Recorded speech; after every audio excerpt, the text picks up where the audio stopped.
Pour structurer votre texte sous Word 2010, vous avez la possibilité d'utiliser une liste à puces. Nous allons donc ici voir comment insérer différents types de puces. Donc vous voyez actuellement j'ai inséré ici une petite liste, donc une liste des courses. Mais pour l'instant il n'y a aucune puce qui apparaisse. Nous allons donc voir comment en insérer sur les différents mots déjà insérés dans mon document. Donc tout d'abord, si je souhaite insérer une liste à puces sur ces mots-ci, je dois les sélectionner. Donc je les sélectionne tous ces mots de cette manière.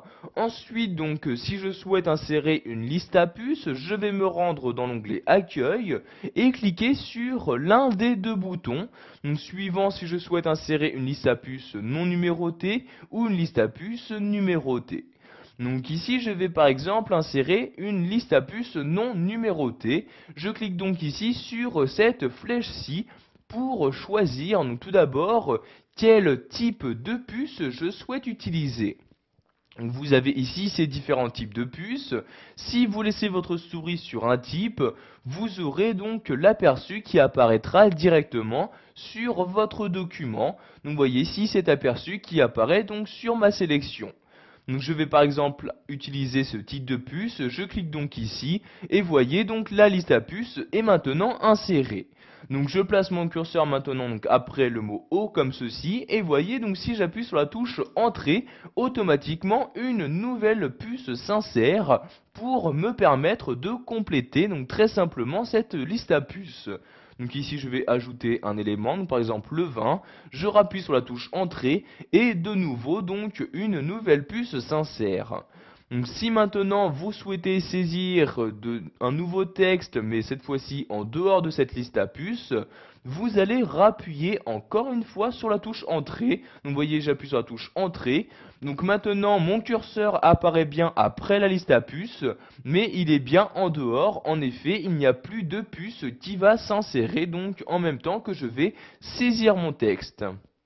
Donc nous allons maintenant insérer une nouvelle liste à puces, donc je refais de nouveau un retour à la ligne, et nous allons par exemple insérer une liste à puces où nous allons dire ce que nous souhaitons faire, ce qu'il y a à faire. Donc je vais mettre ici à faire, deux points, un retour à la ligne. Donc ici je vais pour commencer insérer une puce, donc cette fois-ci numérotée. Donc je me rends en haut, je clique sur la flèche et je choisis le type de puce numérotée à insérer. Donc vous voyez soit des chiffres, soit des lettres majuscules ou minuscules. Donc par exemple ici je vais utiliser ce type de liste à puces. Je clique donc ici pour insérer la première puce qui est bien le 1 comme ceci. Donc une fois ma puce insérée, je peux saisir la donnée. Donc par exemple ici ranger ma chambre comme ceci. Si maintenant j'appuie sur la touche Entrée, donc vous voyez j'appuie sur la touche Entrée, vous pouvez voir que sur la ligne suivante apparaît une seconde puce, donc cette fois-ci le numéro 2, et je vais par exemple ici mettre par exemple faire mes devoirs comme ceci. Si je rappuie sur la touche Entrée, vous pouvez voir qu'il y a maintenant le numéro 3 d'insérer. Donc de nouveau, pour quitter cette liste à puces, je rappuie encore une fois sur la touche Entrée et voyez, je me trouve maintenant bien en dehors de cette liste à puces.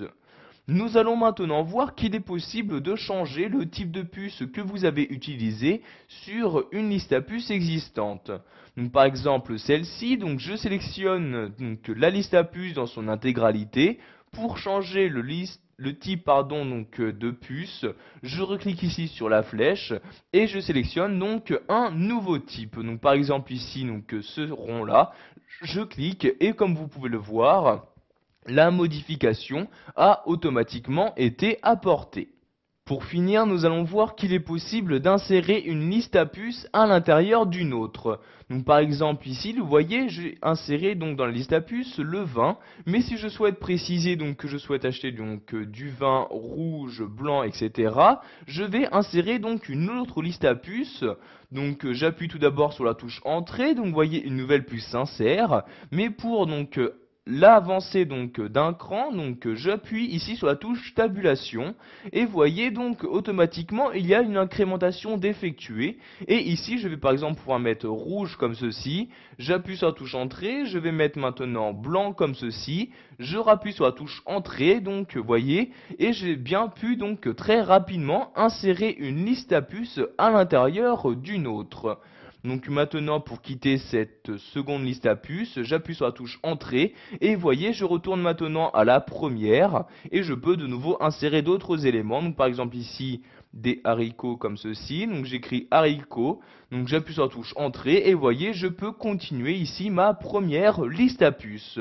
Donc pensez bien à appuyer sur la touche tabulation donc pour incrémenter donc une nouvelle liste à puces. Voilà, vous savez maintenant que pour structurer votre texte sous Word 2010, vous devez utiliser des puces, numérotées ou non.